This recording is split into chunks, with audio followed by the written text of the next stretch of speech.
A paz de Jesus, amor de Maria, esteja em vossos corações, da qual foi chamado a ser um povo santo no sangue dessa paz, da parte de nosso Senhor e Salvador, Jesus Cristo. Salve Maria Imaculada, sempre Virgem. Feliz Páscoa a todos. Estou gravando esse vídeo na segunda-feira, ontem, domingo de Páscoa, hoje, segunda-feira. Estou gravando esse filme, estamos vivendo as oitavas de Páscoa. Vivenciamos muito bem a nossa quaresma, fazendo o tríduo pascal, participando da Santa Missa de Páscoa, né? A Páscoa cristã, que foi instituída pelo Papa Pio I, 10º Papa da Igreja. Se eu não estou enganado, é esse o nome do Papa, Pio I. O 10º Papa da Igreja, aí nos anos 100 e pouco, da era cristã, instituiu para toda a Igreja Universal. Ó, está escrito nos anais, relatados nos anais dos papas. E ele instituiu a festa da Páscoa cristã, que é essa que nós vivenciamos no dia de ontem. E nós queremos falar um pouco dessa maravilha que é a igreja. O Senhor Jesus mostrou tudo à sua igreja, revela tudo à sua igreja. A igreja que ele fundou. Quando nós olhamos para Efésios, capítulo 3, verso 10, diz que através da igreja nós chegamos a conhecer a multiforme da sabedoria divina, através da sua igreja. Para você que quer nos ajudar, aqui do nosso lado está o Pix, né? É pentecostesfabio1@gmail.com. Doe quanto você puder, nos ajude nessa missão.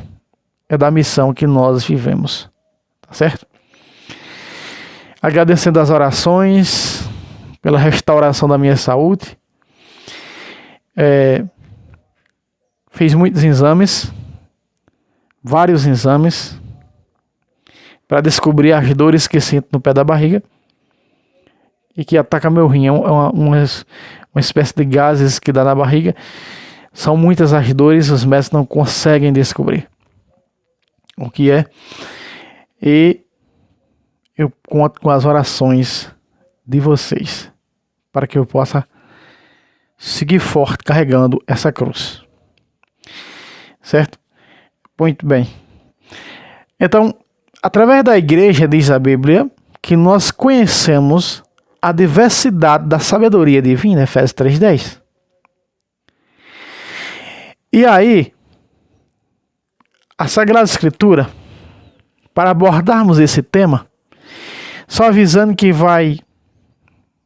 depois vou mudar de cenário, né, em outros locais, para poder gravar, e vou trazer vídeos, não é? Toda a apologética, refutando as heresias, já está no canal. Eu vou trazer agora falando da fé, da nossa fé, que é grande e que é rica. Certo? A Bíblia diz assim: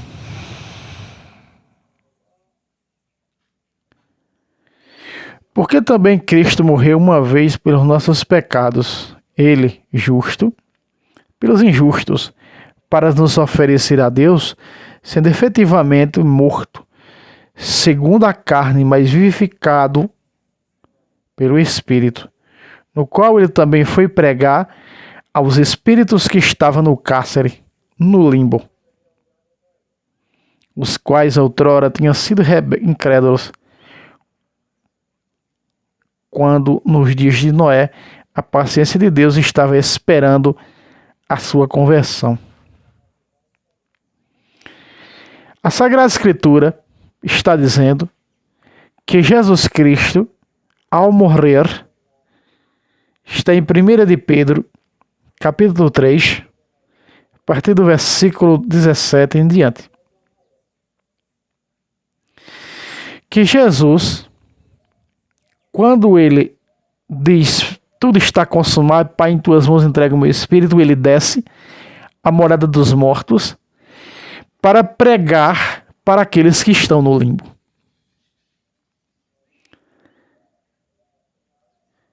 Bento XVI reuniu alguns teólogos estudiosos da Santa Madre Igreja e eles chegaram a uma conclusão: que esse limbo jamais não existe. Esse limbo era um lugar que tinha no inferno, onde não se participava do fogo.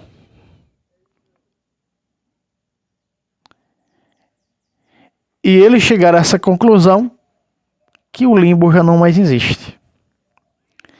Tem alguns que pregam que as crianças abortadas e mortas sem o batismo vai para o limbo. Ora, o limbo já não mais existe, porque quando Jesus desce, prega o evangelho, leva aqueles para o céu. E aí Jesus revela e mostra a uma beata da igreja, Catarina Emmerich, ou Emmerich, como queira, quando ele desce ao limbo. E há 4 estágios, né? Como no purgatório, existem estágios. Então Jesus anuncia a boa nova para eles. E aí a redenção, a salvação acontece. Porque ninguém se salva sem Jesus, sem ouvir o evangelho que Jesus encarregou à sua igreja e que faz 2000 anos que ela prega.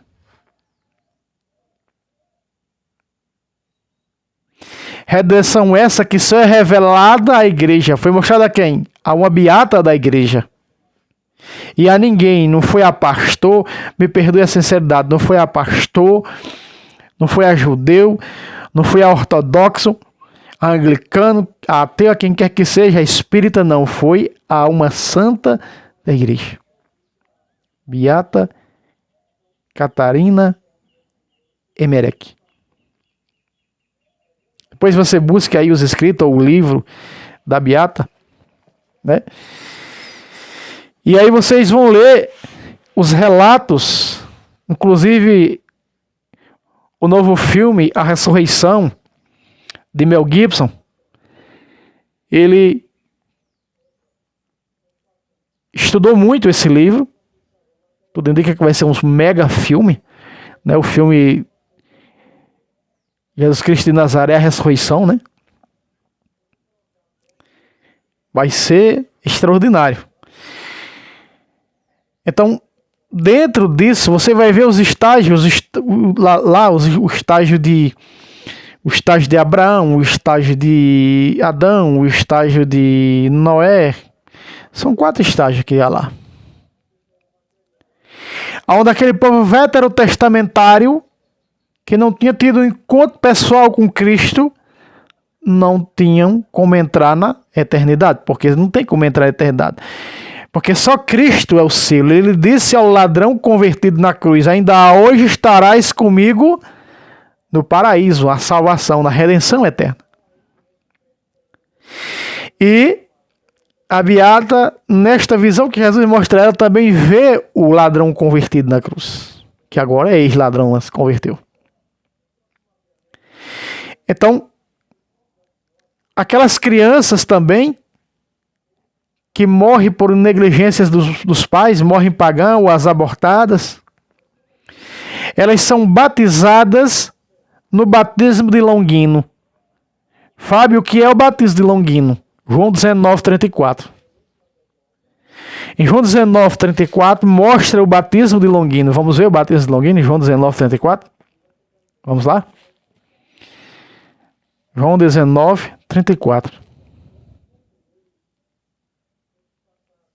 Diz assim: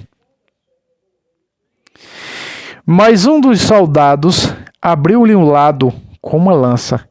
Imediatamente saiu 2 substâncias: sangue e água.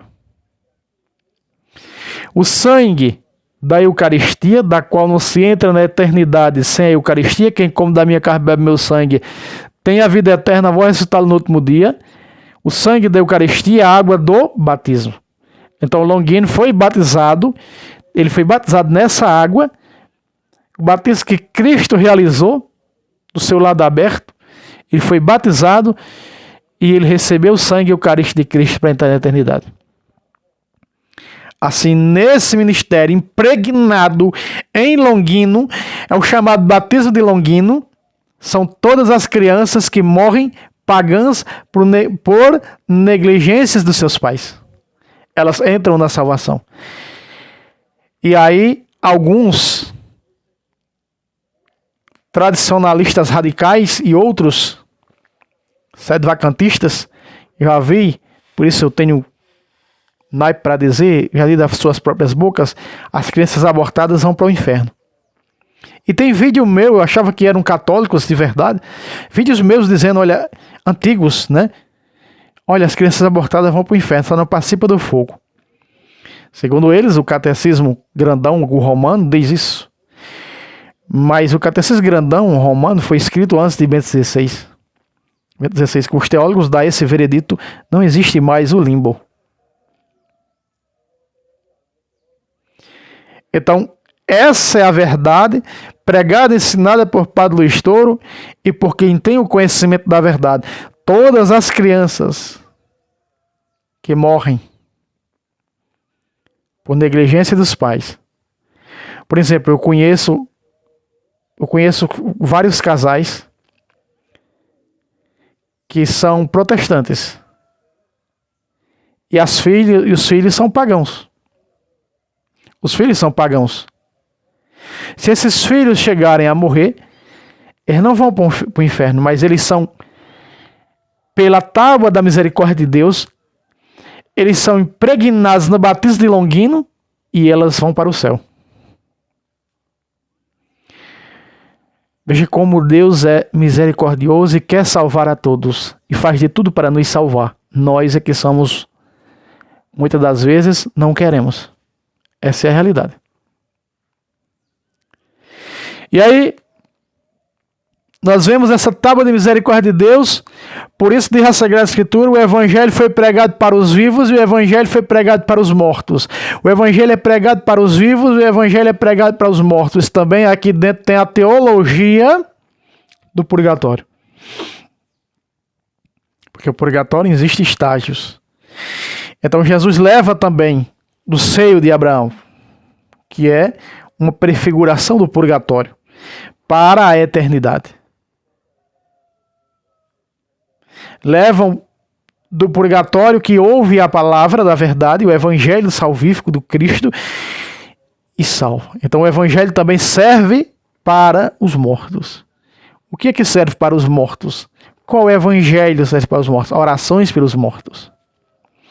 Missa de 7º dia, de 30 dias, de 1 ano, em intenção dos mortos, que estão no purgatório, naqueles estágios que Jesus foi o primeiro que foi ao purgatório, que desceu lá, que pega para quem está no limbo, para quem está no purgatório, porque são vários estágios,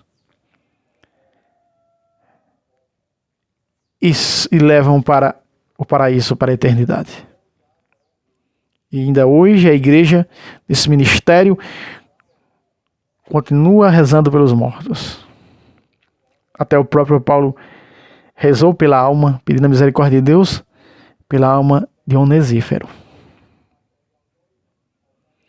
Nós, queridíssimos, amados irmãos e irmãs, vemos que a Sagrada Escritura nos mostra aquilo que está aqui. E Jesus revela aos santos, a sua igreja, mostra para a sua igreja o que está no sobrenatural da outra vida. Veja o quanto é rica a nossa fé. E aí, quando Jesus liberta todos eles dos estágios da morada dos mortos, as almas que estavam lá, que segundo algumas heresias estão dormindo no cemitério, ele aparece para João no livro do Apocalipse, vence os infernos, vence a morte, e ele diz para João, Apocalipse, capítulo 1,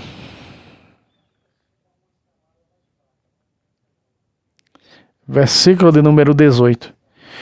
Pois estive morto, e eis-me de novo vivo, pelos séculos dos séculos. Tenho as chaves da morte e da região dos mortos. Ele é o vencedor.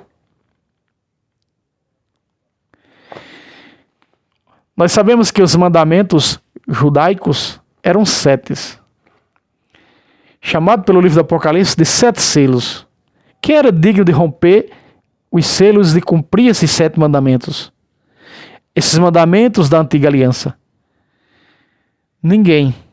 João diz: eu chorava quando o ancião me disse: não chores, porque teve alguém que saiu vencedor e é digno de romper os 7 selos. Os selos do pecado mortal. O ser humano não era capaz, porque o ser humano é todo ele pecado, de cumprir os mandamentos, os 7 mandamentos, que depois os escritores da Sagrada Escritura vão enumerar em 10, mas eram 7. Então logo repare que João diz: e o anjo, que era o ancião, descrito pelo próprio João no Apocalipse, me disse: não chores, porque teve alguém que saiu vencedor. O leão da tribo de Judá, o Cristo. Ofereceu, vivenciamos na sexta-feira da paixão, na cruz do Calvário, deu sua vida para romper os selos da morte, da região dos mortos, do pecado que nos condenava. O pecado que nos condenava caiu sobre ele, diz Isaías 53. Ele rompeu os selos. E diz a lei e os profetas agora duraram até João Batista 16 de Lucas. Tudo está consumado. E venceu. Cumpriu toda a lei. Só o próprio Cristo, sem pecado, era capaz de cumprir a lei da morte. A lei da condenação, da qual matavam as mulheres apedrejadas. E aqueles que violavam o sábado, por isso condenaram a Jesus. Por violar o sábado. 5, 17 e 18 de João. Então, meu querido irmão, minha querida irmã, vivenciar como vivenciamos esta Semana Santa é algo extraordinário, é algo sobrenatural. Vivenciar o que o Cristo verdadeiramente fez por cada um de nós. Deus amou tanto o mundo que entregou seu Filho, João 3,14. E nós vivenciamos isso. Vimos e ouvimos. Isto é extraordinário. Só sabe o valor que eu estou falando aqui agora quem é católico de verdade. Eu não estou falando aqui de católico meia boca, de BGE, de nome. Não, eu estou falando de católico que sabe verdadeiramente vivenciar, sentir no seu coração, na sua vida, o sentido da fé. Vivenciando tudo isso. O Tríduo Pascal é algo extraordinário, é algo maravilhoso, é algo fora do comum, da qual os nossos corações se abrem para vivenciar o que verdadeiramente mais próximos do Cristo, do que ele passou. E quantas vezes nós não somos aquele povo que grita: crucifica, crucifica, crucifica. Você sabe por quê? No domingo de Ramos eles estavam dizendo: bendito aquele que vem em nome do Senhor, osana nas alturas, cantava, jogavam folhas de palmeira. Dias depois estavam gritando: crucificam. Nós somos assim. Nós nos arrependemos, fazemos exame de consciência, buscamos um padre para se confessar, recebemos a absolvição da igreja, o perdão da Trindade, e dias depois estamos cometendo outra vez, ou talvez horas depois, continuamos a pecar.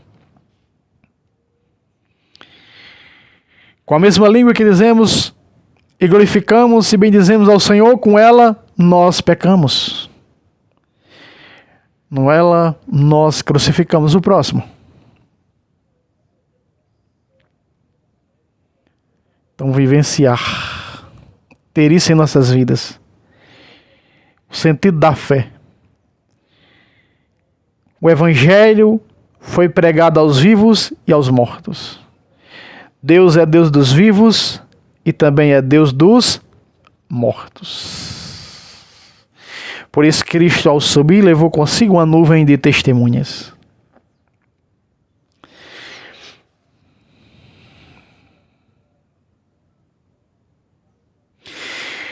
Na Vulgata, na Bíblia Mãe, diz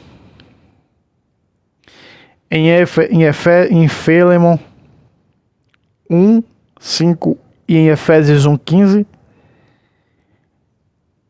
a caridade vossa e fé em Jesus e nos santos, e o amor em Jesus e o amor para com os santos. Por isso, 2 Coríntios ainda diz: para nós outros.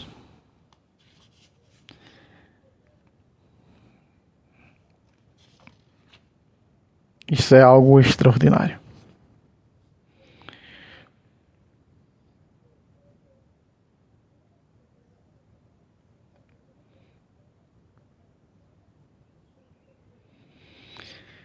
Segunda Coríntios 5 diz assim: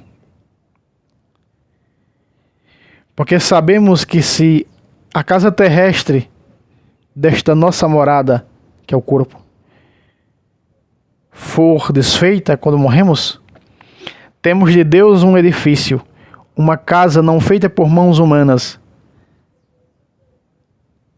que será eterna nos céus. Quem come da minha carne bebe meu sangue tem a vida eterna, vou ressuscitar no último dia. Não diz fica dormindo na tumba e quando eu vim levarei para a vida eterna. Não diz isso. João 6,54. Diz que logo quando nós morremos, temos preparado para nós a eternidade, porque nós vivenciamos e vivemos a fé, a conversão, a mudança de vida com radicalidade. A doutrina da igreja nos aproxima no máximo do Cristo. Mas também ouvi heresias. Ouvi heresia no sábado de Aleluia, de um leigo que pregava, celebrando como fosse um padre a missa, que dizia: a doutrina da igreja nos salva, mas para eu encontrar o Cristo é preciso esquecer a doutrina da igreja. Espera aí, tem como encontrar Cristo fora da doutrina da igreja? Não. Tem para os hereges, para as heresias que tentam encontrar o Cristo fora da cabeça.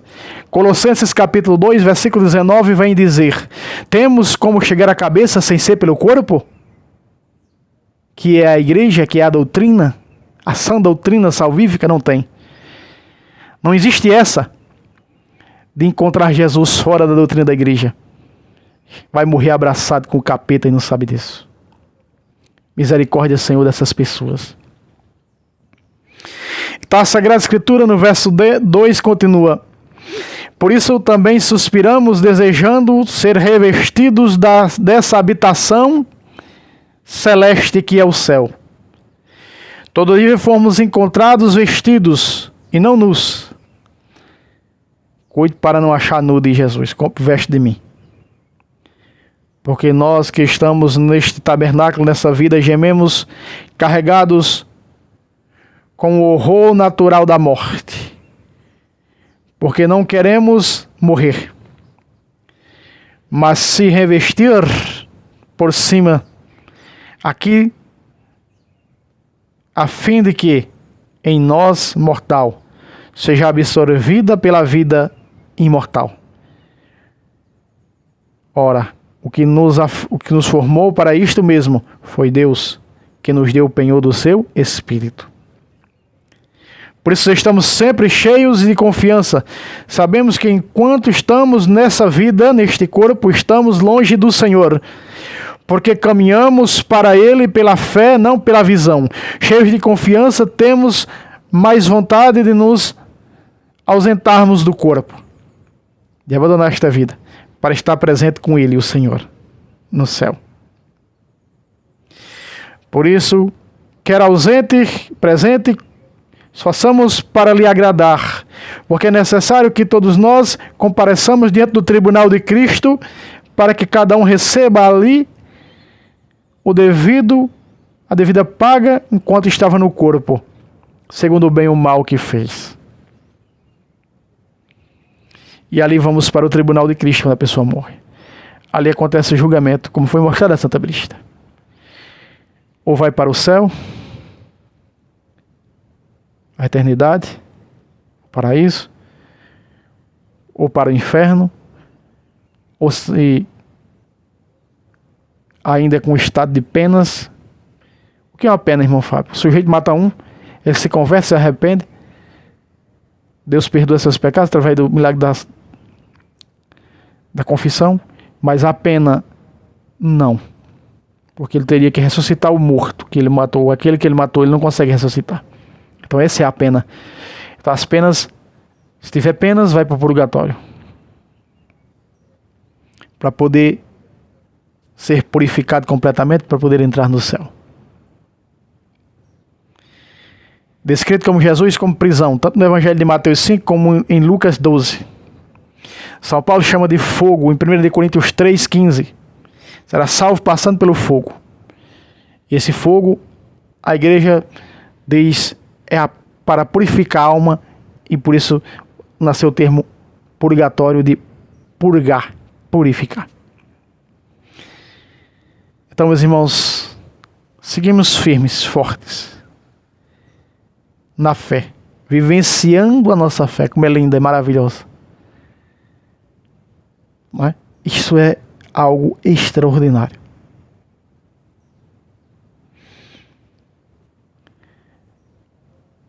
Verdadeiramente Jesus ressuscitou, como está escrito pelas Escrituras e pela santa tradição. Aleluia, aleluia, aleluia.